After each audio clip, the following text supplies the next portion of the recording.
Trésor, mémoire de radio, présente. 13os, mémoire de radio, presente. 13os, mémoire de radio, presenta. 13os, mémoire de radio, presente.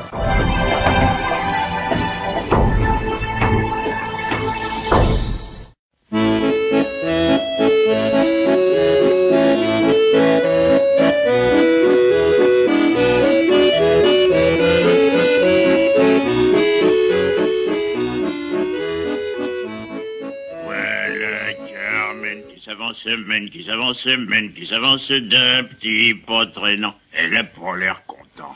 Ah, tu peux chanter, c'est bien le moment. Qu'est-ce qu'il y a? Ah, t'entends pas, non? Mais j'entends que t'éternues, oui. Et c'est tout l'effet que ça te fait. Je suis enrhumé, alors tu sais, c'est pas le moment de chanter, tiens. Oh, t'es enrhumé, c'est quand même pas une catastrophe nationale, non? Oh, dis, ça va, hein.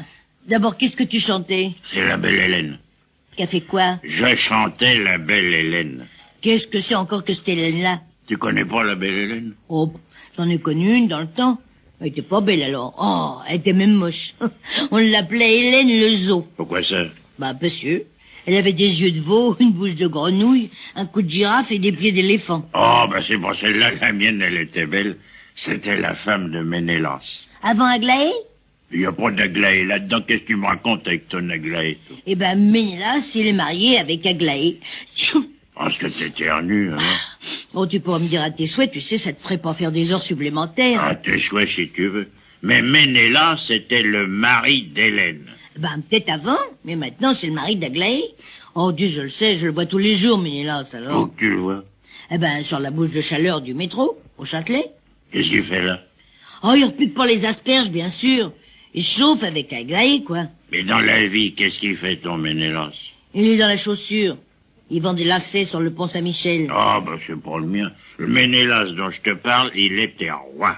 Eh ben, le mien aussi. C'est le roi du lacet, alors. Ah, mais attends, ça me revient. Ah, c'est pas Ménélas qui s'appelle. C'est Mélékas. Ah, je savais bien que tu pouvais pas le connaître. Ah, ben, dis donc, toi, quand tu t'enrhumes, tu fais bien les choses. Tu devrais te soigner. Oh, ben, je fais que ça. J'ai été chez le pharmacien, j'ai demandé un truc contre le coryphée, là. Contre le coryphée. Oh, c'est un mot savant, alors tu peux pas le connaître. Le pharmacien non plus, d'abord. Il ne connaissait pas. Il a fallu que j'y explique, enfin, quand on éternue et puis qu'on se mouche. Ah, un rhume de cerveau qui m'a dit. Oh, dis donc. Un pharmacien, tu sais, qui est pourtant de première classe, hein, c'est écrit sur la vitrine. Eh ben, mon vieux, il connaît rien. Si tu as dit coryphée, il pouvait pas comprendre, c'est coryza. Ah oui, ah bah peut-être coryza, oui. Ah bah tu vois, je savais qu'il y avait du cory là-dedans, mais après, je me rappelais plus bien. C'est pas fait, c'est ça. À tes souhaits. Alors, figure-toi que pour en revenir au pharmacien, il m'a proposé de la pommade, de la poudre, des cachets, des pilules, des gouttes, et puis des suppositions. Oh, dis donc, c'était cher tout ça, mon vieux. J'en ai pas voulu, hein. Alors il m'a dit, oh, pour le rhume de cerveau, le mieux c'est encore le statu quo. Alors, comme c'était le meilleur, moi je n'en aurais bien pris une boîte, mais il en avait plus. Rester dans le statu quo, ça veut dire rester comme on est. Il a voulu te dire que ton rhume se passerait tout seul. Oh, bah dis donc, je resterai pas dans ta statue. Parce que moi, j'ai trouvé un remède. Je m'en suis mis plein le nez, mais jusqu'à présent, ça m'avait rien fait. À tes souhaits, qu'est-ce que c'est ton remède? Oh, c'est une vieille boîte que j'avais depuis longtemps. Ah, il doit être éventé, c'est pour ça que ça te fait rien. Elle était toute neuve, la boîte. Je me rappelle plus que je l'avais trouvée, mais enfin, je l'avais, quoi. T'es sûr que c'est pour le rhume de cerveau? Oh, dis donc un peu. C'est écrit dessus. Tiens, regarde. Coricide. Quoi? Bah, dis, c'est bien pour le coryza, non? Coricide? C'est la meilleure, celle-là. Quoi? Oh, quand t'auras fini de rigoler. Coricide, c'est pour les coropiers. Eh ben, même si c'est pour les corps aux pieds, c'est pas une raison pour rigoler comme une paillasse. T'as déjà vu rigoler une paillasse, toi? Oh oui, même que ça chante. Ris donc, paillasse. Un paillasse, un saltimbanque. Oh, parce que toi, tu dis un paillasse. Oh, ben alors là, tu peux te permettre de reprendre les autres. Pardon. À tes souhaits. Ah, dis donc, t'as fini de me dire à tes souhaits, hein. Oh, c'est énervant à la fin. Quand je te le dis pas, tu respectes. Quand je te le dis, tu respectes aussi, alors. Bah oui, bah tu feras mieux de me donner un remède. Le mieux, c'est une bonne cuite. Ah, bah ça c'est une bonne idée, tiens. Je vais commencer tout de suite. Non, tu prends du vin chaud le soir. Les traitements, il vaut mieux les commencer le plus tôt possible. Mais il est pas chaud ce vin-là, voyons.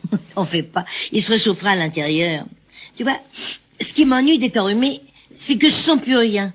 J'ai plus d'odorat. Ben, t'as rien à sentir. Eh ben si. Justement. Dis donc, t'as pas remarqué qu'il y a des odeurs qui vous rappellent un souvenir? Oh. Moi, j'ai dégoté près de la place du Panthéon une petite mercerie-confiserie. Eh ben, où il y a la même odeur qu'il y avait dans une boutique où que j'allais acheter des roux-doudous quand j'étais à la communale. Alors, chaque fois que je passe devant, je rentre, et puis ça me rajeunit. Tu rentres et t'achètes quelque chose? Oh ben non, tiens, je rentre pas pour acheter. Je rentre pour sentir. Et la marchande, elle te dit rien? Ben, j'y dis pas. Il y a un petit écriteau dans la boutique, il y a écrit « La maison ne vend pas de journaux ». Alors moi je rentre, et puis je demande un journal. Je sais qu'il y en a pas, alors je suis tranquille. Oh, il y a des jours où j'ai de la veine, c'est quand il y a du monde dans la boutique, tu sais. Je peux rester un peu plus longtemps. S'il rentre d'autres clientes pendant que je suis là, je dis « Mais servez madame, je suis pas pressée ». Alors là, tu parles. J'en me paye un drôle de coup dans les narines. Oh, j'en ressors. J'ai 6 ans. Et tu vas faire du pâté au Luxembourg. Oh, mais non, parce que ça dure pas. Eh ben, ce matin, j'y suis allée, j'ai bourniflé. Avec mon rhume, j'ai rien senti. Ah, dis donc, c'est pas encore guéri, il faut que je continue mon traitement. Ah. Et il faut le boire chaud, le vin. Oh, arrête de boire, quoi. Je te dis qu'il faut le prendre chaud, le vin. Chaud. Oui, bah, les marrons, peut-être, mais pas le vin. Mais si, le vin aussi. Oh, mais t'occupe pas, je sens que ça me fait du bien. Oh, mais c'est pas fini. Oh, j'ai une sale série en ce moment. Ce matin, je suis tombée. T'es tombé où? Oh, bah par terre, où tu veux que je tombe? À quel endroit? Ah, parce qu'il y a des endroits pour tomber maintenant.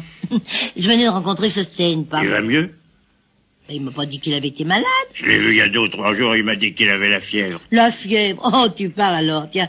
Quand Sosten, il a la fièvre, c'est comme toi. C'est une fièvre de Bercy. Oh, tu peux parler, oui. Oh oui. Qu'est-ce que tu veux dire par là? Que tu lèves plus facilement le coude qu'un poids de 50 kilos. Bah, d'abord, j'ai pas de raison de soulever des poids de 50 kilos. Et puis, si je lève le coude, c'est pour soigner mon rhume. Oh, donc, même qu'il est toujours là. Oh, il faut que je m'en soigne. Eh ben, à la fin de la journée, tu vas être bien, oui. Oui. Eh ben, te fais pas de mauvais sang pour la petite Carmen. Alors, où que j'en étais? Ah oui. Je tombe sur Sosten. Je crois que t'étais tombé par terre. Je suis d'abord tombé sur Sosten, et puis après, par terre. Comment ça se fait que t'es tombé? Tu tiens pas sur tes jambes? Ah bah, et toi, tu tiens-tu? Ah, ça oui. Oh bah oui, avec des godasses comme les tiennes, ce sera dommage. Qu'est-ce que j'en mes godasses? Oh bah dis donc, se pose là. On dirait des tiroirs de commode. Des tiroirs de commode. Oh, Oui, on t'a jamais demandé ce que tu rangeais là-dedans. Non, puis y a pas de raison pour qu'on me le demande.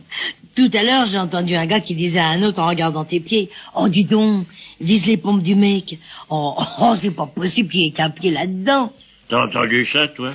Oui, monsieur, je l'ai entendu. Et où il est, ce gars? Oh, bah, il est parti, il se déplace, figure-toi, c'est pas un mec de gars. Bah, il a de la veine parce que j'aurais fait tenter s'il y avait qu'un pied. Si j'ai des grands pieds, ce qui est pas vrai, et si j'en avais, ce serait pas un déshonneur. Il y a eu Berthe au grand pied. Berthe au grand pied? Ah, bah, j'ai pas dû la connaître. J'ai connu une Berthe, mais c'était Berthe la civette. Pourquoi la civette? Bah, parce qu'elle avait le nez rouge comme une enseigne du bureau de tabac. Mais non, où tu l'as connue, ta Berthe au grand pied? Oh, je l'ai pas connue, j'en ai entendu parler. C'était la femme de Pépin le Bref. Ah, bah, ton Bref, lui, devait avoir des petits pieds. Alors, comme ça, avec sa dame, ça faisait une moyenne. Berthe au grand pied, on l'appelait comme ça parce qu'elle avait un pied plus grand que l'autre. Tu comprends? Bah, il devait avoir du mal à se chausser. Oh, dis donc, tu la vois arriver chez le marchand. Je voudrais une paire de chaussures. Quelle pointure, madame? Eh ben, un petit 37 et un grand 48. On devait la vider du magasin. Elle se faisait faire des chaussures sur mesure, tu penses qu'elle avait les moyens? Une reine. C'était la mère de Charlemagne. Ah, bah lui, je le connais. Ah, sacré Charlemagne, sacré Charlemagne. Oh ben bravo, dis donc, tu connais les chansons à la mode. Oh, bah qu'est-ce que tu crois, je suis dans le vent, moi. T'as tort d'y rester, c'est là que t'as dû t'enrhumer. Et dis donc, quand elle dansait, on devait marcher sur son grand pied plus souvent qu'à son tour. Alors, à part ça, quoi de neuf, Berthe? À qui tu demandes ça? Eh ben, à toi, puisque t'as des grands pieds, je peux bien t'appeler Berthe. Oh, ça fait bon genre, oui. Oh. Dis donc, Berthe, t'as remarqué? J'ai remarqué quoi? J'éternue plus, tu vois que mon remède était bon, hein. Je vais le continuer. Ben si t'es guéri, c'est pas la peine. Ah oui, mais ça pourrait me reprendre, hein. Et puis le vin, c'est un réconfortant, c'est pas? Eh ben, le médecin, il m'a ordonné des réconfortants. Oh, t'as dit ça, le médecin? Oui, Berthe. Même qu'il m'a marqué ça sur une ordonnance. Quand c'est que t'as vu le médecin? Eh ben, quand c'est. J'avais 12 ans. Oh, depuis, ça a dû changer, hein. Ah non, j'ai pas revu le médecin, alors. Je suis toujours la même ordonnance. Oh, j'oubliais quelque chose, tiens. Oh, ça, c'est quelque chose qu'il m'a dit, le médecin. Quoi, qu'est-ce qu'il t'a dit? Bah, attends, quoi. Là, voilà. Là. Comme ça. Qu'est-ce que tu fais avec tes ciseaux dans ton vin, là? Oh, bah, ça se voit, oui. Je le coupe. Avec des ciseaux? Eh ben oui, remarque que tu peux le faire aussi avec un couteau. Mais les ciseaux, c'est plus pratique. Couper son vin, ça veut dire le mélanger avec de l'eau. Mettre de l'eau dans son vin? Non, mais t'es fou, toi. C'est un médecin que je suis allé voir, c'est pas un empoisonneur. Là, maintenant, ça va. Et je te dis que c'est pas ça. Oh, dis sans blague, tu vas savoir mieux que le médecin, toi. Oh. Berthe. Eh ben, je t'appelle. M'appelle pas Berthe. Oh, bah, Berthe ou pas Berthe, qu'est-ce qu'on mange? Nous avons des crêpes. Elles sont peut-être un peu froides, mais elles sont bonnes quand même. Oh, dis donc, dommage que ce soit pas la Chandeleur. On les aurait fait sauter avec une pièce d'or dans la main, on aurait eu de l'argent toute l'année. Oh, si, bien que ce soit pas la Chandeleur. La fortune ne doit pas travailler 15 jours par an. Mais on n'a rien pour les faire sauter. Bah, puisqu'ils sont déjà sautés, il y a qu'à les retourner sur la main. Ah, oui, mais on n'a pas la pièce d'or. Ah, c'est ce qui te trompe, ça. T'as une pièce d'or? Oui, madame. Fais voir. T'as pas besoin de la voir, je l'ai dans la main. Oh, donne-moi là. Oh, dis, Berthe, oh, bah, tu peux bien la donner. C'est moi que je vais retourner d'abord, hein. Après moi. Ah, non. Toujours honneur aux dames, alors. Ah, je sais pas où t'as été élevé, toi, par exemple. La voilà. Merci. Oh, dis, oh, c'est une pièce en carton. Ça y est, c'est malin, j'en étais sûr, ça. Bah, de quoi t'étais sûr? Que tu dirais ça? C'est malin, oui. Bah, quoi, c'est malin, c'est une pièce en carton, je le vois bien. Mais oui, c'est ça, vas-y, insiste bien. C'est intelligent. Tu fous tout par terre, tout simplement. Mais j'ai rien fait tomber. Tu flanques par terre notre prospérité d'un seul coup, d'un seul. En quoi faisant? En disant que la pièce est en carton. La fortune est aveugle, tout le monde sait ça, alors elle aurait pas vu que la pièce était fausse. Maintenant, c'est fini, elle est au courant. Oh, bah, moi, je pouvais pas savoir, tu dis rien. Je pouvais pas te dire que la pièce d'or était en carton. La fortune, elle est aveugle, mais elle est pas sourde. Oh, bah, tant pis. Si on essayait avec des billets... C'est de l'or qu'il faut. Attends, je vais arranger le coup, moi, bouge pas. Oh, mais je repense. Mais j'en ai une pièce d'or, moi. Toi, t'as jamais eu de pièce d'or de ta vie, hein? Bah, vas-y, ce coup-là, c'est toi qui fous tout par terre.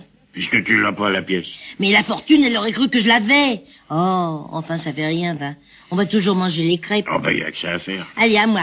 Mais mange pas si vite, quoi. Oh, dis donc, ça bourre, hein. Mais c'est de l'étouffe tiens, ça.